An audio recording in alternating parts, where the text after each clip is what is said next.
and you will see immediate results. Because when you change your behavior and you get a desired outcome or a different outcome, you see just how impactful your actions can be despite your thoughts and feelings.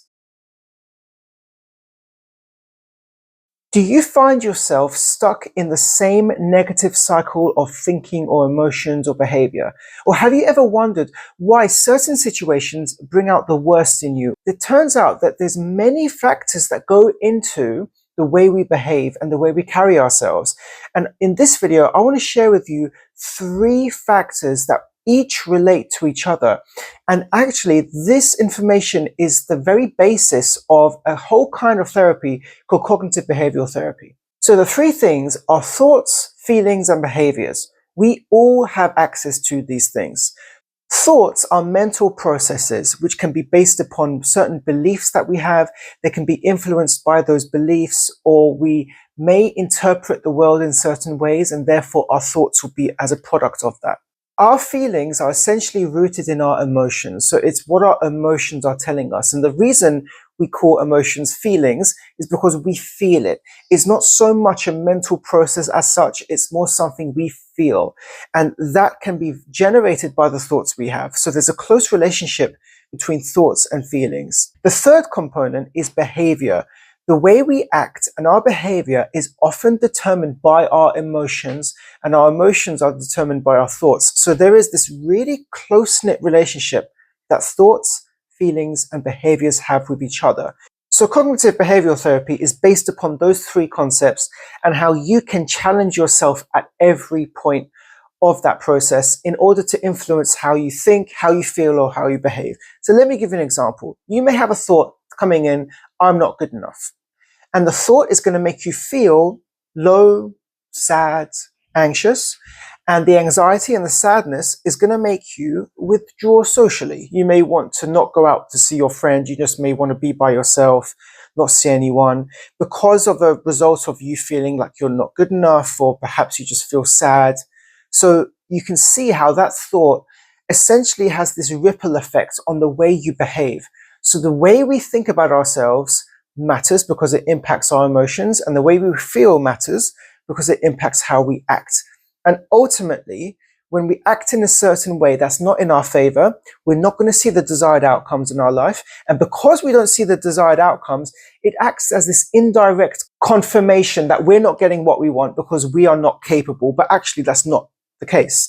We're tracing it back to this original thought we have, but there's no merit or value in that thought. It's just simply the impact the thought has on our feelings or behavior. You may be feeling quite overwhelmed emotionally. Your mind might be cluttered, your head might be clouded, but I'm telling you that there are steps you can take for each of these areas. So if you think of some examples of thoughts that you have, or feeling you have, or behaviors you don't like, try to break it down into these 3 categories. What thoughts am I having? So just focus on the thought and write them down. Then for each thought, write down, what impact is it having on my emotions? How does it make me feel when I have this thought? So you have an understanding of what emotions this thought leads to.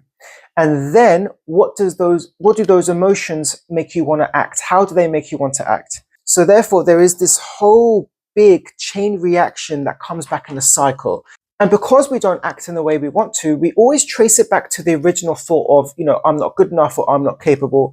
And so, therefore, that must be true. That thought must be true because, look, I'm not doing the things I want to do. But you're not doing the things you want to do because of this secret impact that thought has. There's no truth in it. You may perceive that it's true, but actually it's because of the way it's impacting you emotionally. So with your thoughts, challenge them. Catch any thought that is not serving your life and question the validity. Ask, why am I having this thought? Where did it come from? Is this thought genuine? And if you find you are having this thought, trace it back. Where did it begin? And a good technique that you can use is to look for evidence to support whether this thought is true. And this is what you do in cognitive behavioral therapy. Because you feel your emotions, you can't outthink it. You have to feel it. You have to be with it. That means sitting with a lot of discomfort, understanding the impact that the emotion has on your body, on your nervous system, on your thoughts and your behaviors. Really understand what it feels like So you become familiar with that feeling, no matter how uncomfortable it is or what discomfort it brings. The familiarity will allow you to quickly identify when you feel it for next time so that you can take corrective measures, like doing things to support your emotional regulation or reframing your mind at that point to say, I'm feeling low. I understand where this might be coming from or how this might impact me. I'm going to do something for myself or do something that's going to make me productive. In terms of your behavior, there may be a certain situation where you behave in the same way, in an undesirable way. You're not happy with the way you behave and you want to change it. So you have to look back to your thoughts and your feelings, but you can also address your actions directly by setting the goal of what you want to achieve and breaking it down into smaller aspects that you can step into. And the reason that's important is because while it might be overwhelming to deal with the thought you're having or emotion, there might be a lot going on. You may not be able to get to the root cause of it. By addressing the action, that is something that you can reasonably do in a practical way, and you will see immediate results. Because when you change your behavior and you get a desired outcome or a different outcome, you see just how impactful your actions can be despite your thoughts and feelings. So ideally, you want to explore each of those aspects, your thoughts, your emotions, and your behaviors, in order to understand what relationship they have with each other. However, if you just deep dive into one of these aspects, you can make a change for yourself. So as with all of the videos I talk about, it starts with self-awareness. And this is the main message I want to get across to all of you watching. It starts with self-awareness. So please start becoming curious about what's going on for you in terms of your thoughts, but also under the surface, emotionally, where things are coming from, why you act in certain ways. Become curious and start to address them, because you can address them. No matter how overwhelming the feeling, you can address it, but you just need to find the suitable, appropriate starting point for you. Become curious about what's going on for you, what thoughts you're having, the feelings, the behaviors, how it's impacting you, what the relationship is for you between these different sections, between these different aspects, because they become you. They are a part of you, yet you can change it. You are not assigned to your current negative cycles you might be experiencing. That is not who you are, even though it may feel like it. You can take steps to address it. So when it comes to your thoughts, challenge them, stop them, trace where the roots of those thoughts are and determine, is this really me or can I do something about it? And if you correct that thought or if you challenge that thought, does that new reframing and new perspective mean that that is now you, that you've left that version of yourself behind? You're able to formulate a new version of yourself where you capture and challenge any negative thoughts you have. In terms of your emotions, practice emotional regulation by sitting with the emotion. Do not avoid it. Sit with it, because by avoiding it, you cannot make any progress. But when you sit with it, you become more familiar with it. You'll be better able to understand when you have that emotion for next time. And you can catch yourself by being able to do things that you know are going to counteract that emotion, or just reframe your perspective about that emotion you have entirely. Your emotions, regardless of how uncomfortable you feel, they are not a bad thing. They are not there to hurt you, even though they feel painful.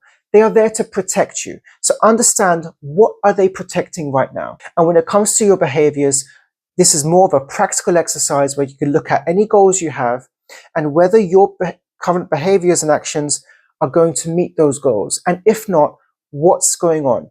Why are you acting in that way? What impact is your thoughts or emotions having on those actions? And what do you need to do differently in order to reach the goal that you want to? Comment below with your experience of having a negative thought and how it impacts you emotionally and in terms of your behavior, and whether changing one of those things or challenging one of those aspects has a knock-on impact to how you are overall. I'd love to hear from you. Please like and subscribe to this video. There's going to be plenty more content coming out next time. Thank you for watching. I'm a qualified counselor, and the information I share in my videos are not intended to be advice, but more strategies and tips and information that you can take away to support you in your mental health journey. I cover a broad range of topics to allow for a deeper exploration as to how you can optimize your life to be your best self. If you're interested in counseling or therapy, please get in touch with me directly to book your session or to ask any questions. Thanks again for watching. Please subscribe to this channel for more content coming out soon.